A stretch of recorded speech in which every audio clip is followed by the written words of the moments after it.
Hello everyone.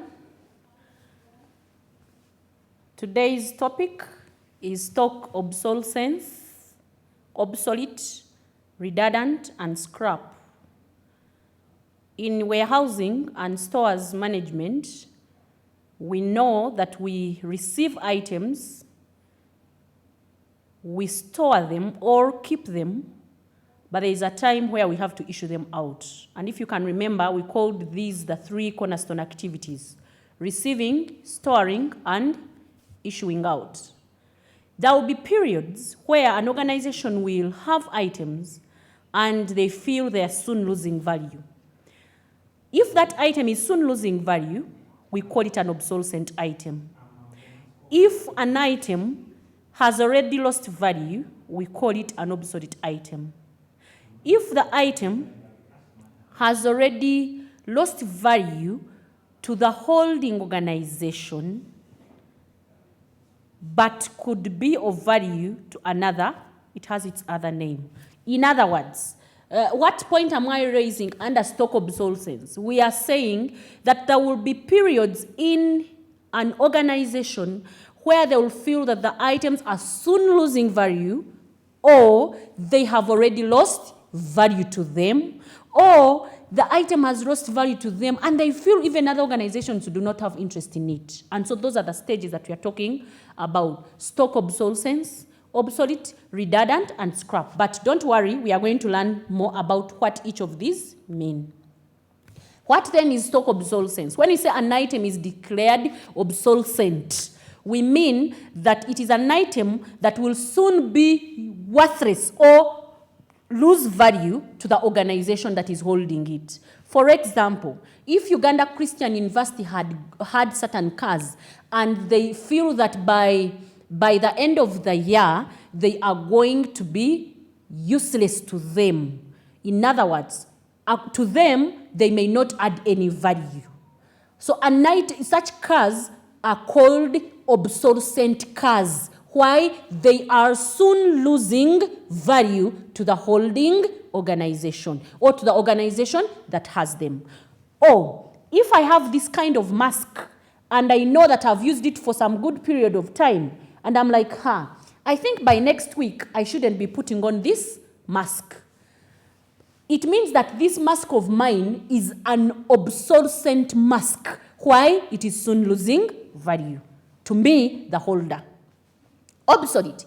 It is when the item becomes completely valueless or worthless to the organization holding it, but may be useful to an organization that may have interest in it. For example, this very mask, I could think that it is no longer of value to me as at today.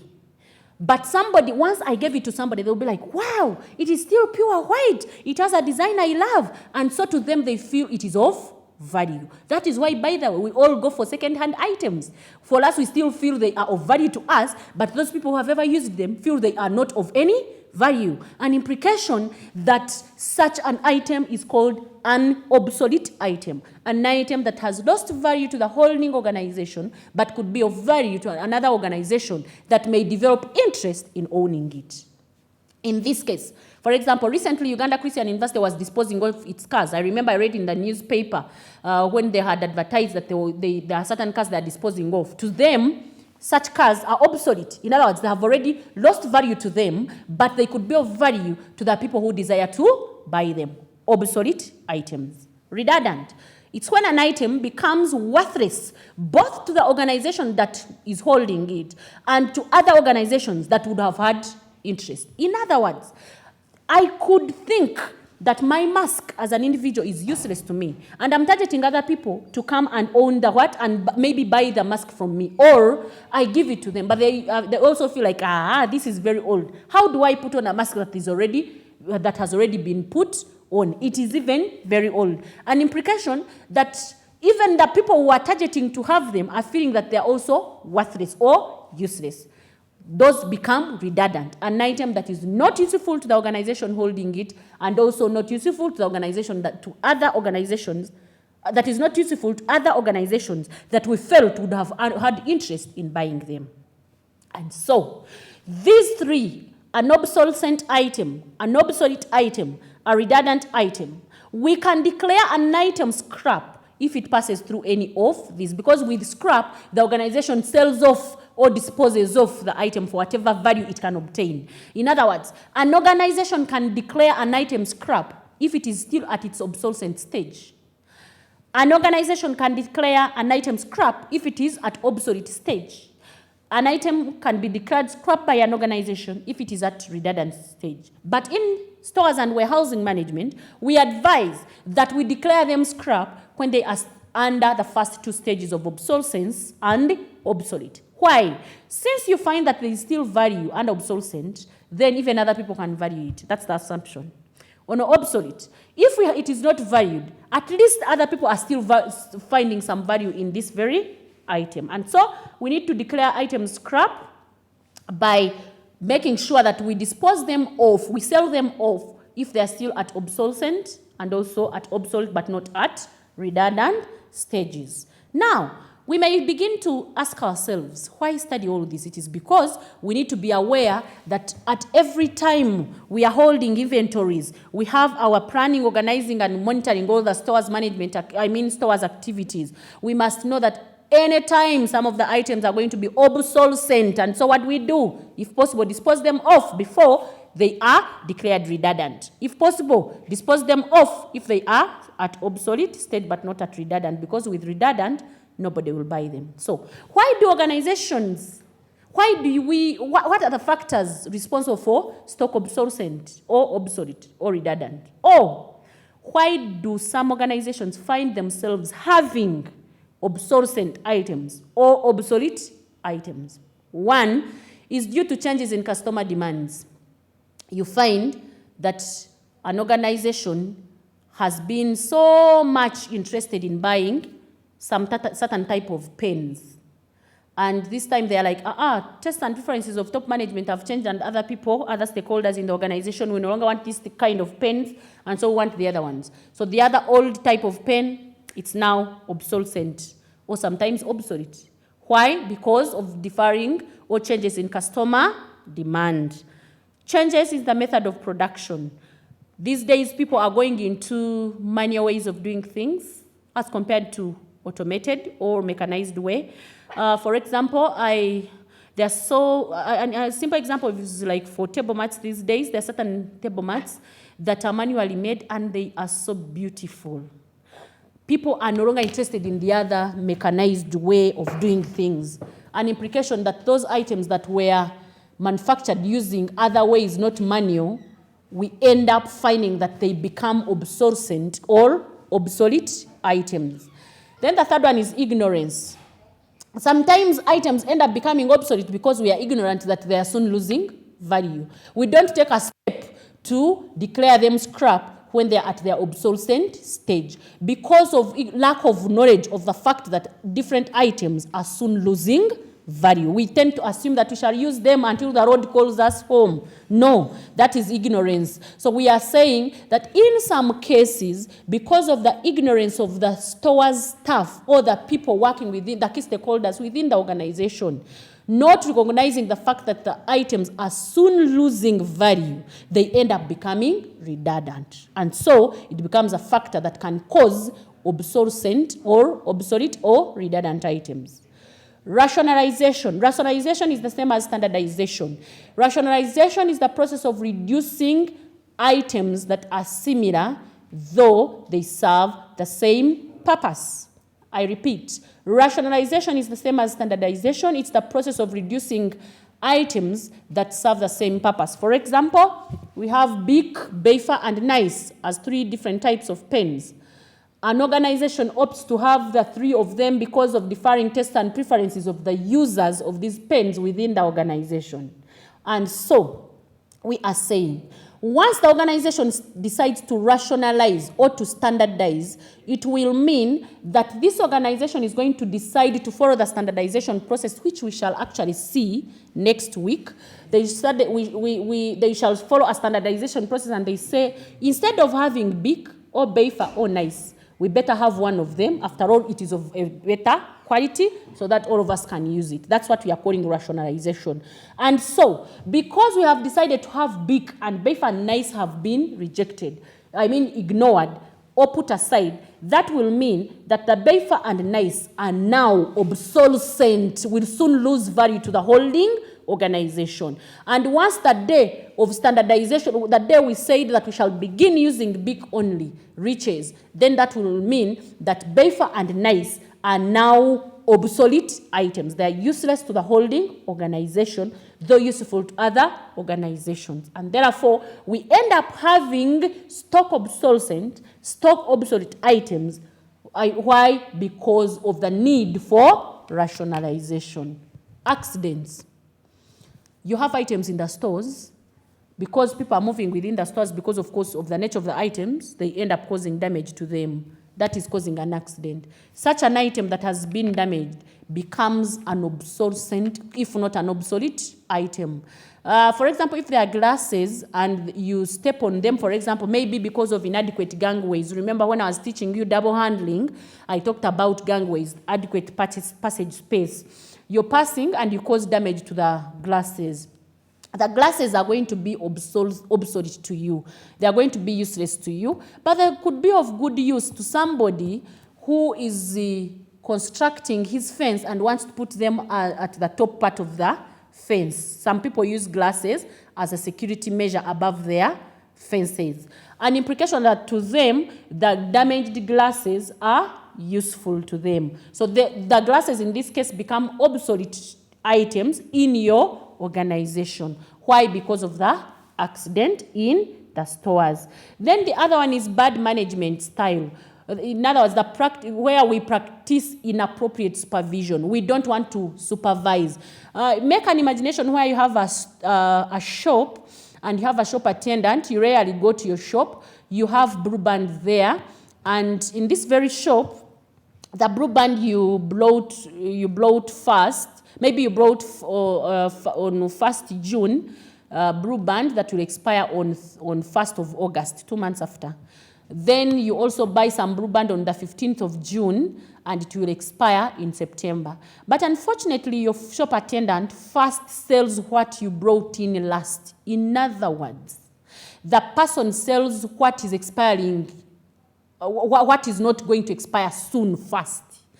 An implication that the blue band that you've brought in first is going to expire first before the one that was sold. Why? Because of inappropriate supervision. If you were supervising, maybe you would have avoided this. But because you were not supervising, you end up causing stock obsolescence. Your blue band in this case is going to be obsolescent blue band because it is soon losing value, and it is actually soon becoming obsolete because it will have lost value to you once it expires. But once you give it to somebody who wants to feed it to his or her dog, it can be of value to them. What point am I raising? Bad management style or bad management practice can cause stock obsolescence or obsolete or redundant items. Increase the staff turnover. Today you have these staff, they are comfortable with using this type of pen. Then others come, of course, because of increased staff turnover due to maybe poor working conditions or other reasons. They go, others come, they are not comfortable using this type, they use another type, meaning that you had already stocked the old type. And because you had stocked the old type, this old type is going to be an obsolescent type of pen. Why? Because it is soon losing value since the staff that came are not comfortable using it. What point am I raising, friends? I'm trying to mean that once we overchange staff, they have differing tastes and preferences. And so once their tastes change, when you go by their tests, by the new staff whose tests, the old staff whose tests items become obsolescent, if not redundant items. Poor planning. Having too much of stock of items that you're not going to use, yet meaning that they are soon losing value to you because you don't want to even use them. Poor planning. Organizational policy. You find that an organization is comfortable keeping a certain number of items, but unfortunately, they are not using all of them. And unfortunately, such items end up losing value before they are being used. Why? Because of this policy of the organization that states that we must have these and these quantities within the stores, even when they are not going to use them. That is about the organizational policy. But then, what can we do to reduce or control obsolete or obsolescent or redundant items? We are not saying that we can avoid, but at least we can reduce on those cases. What can we do? Constantly review your stock movements. Remember, I said bad management style as a result of poor supervision can cause us to have obsolete items. But the good news is that when we constantly review our stock movements, we shall be able to know the items that are soon losing value to us, and we sell them at an early stage before they become obsolete items. Ensure that stocks are kept at minimum levels. Don't have too much of stock that you don't want to use. You have minimum stock that you can go to and pick and use as and when you want, but not having too much that you don't want to use. Minimum stock levels are better than having too much. Carry out market research so that the organization is aware of the trends in the technology being used. Remember, one of the reasons why we end up having stock obsolescence and obsolete items is because of the differing tastes and preferences of the customers. So the moment we carry out research and we know that the different trends are in this and this way, then we shall not have too much of what is not trending, so that we avoid having obsolete items which will even become redundant at a future date. Proper communication among key stakeholders in the supply chain is very important. Who are those key stakeholders? We have got the users, we have got the stores department, we have got the procurement unit, we have got the suppliers, etc. Why do we say proper communication? It is because when you don't communicate properly, we are likely to have too much of what we wouldn't have wanted. But once we communicate, we shall plan well.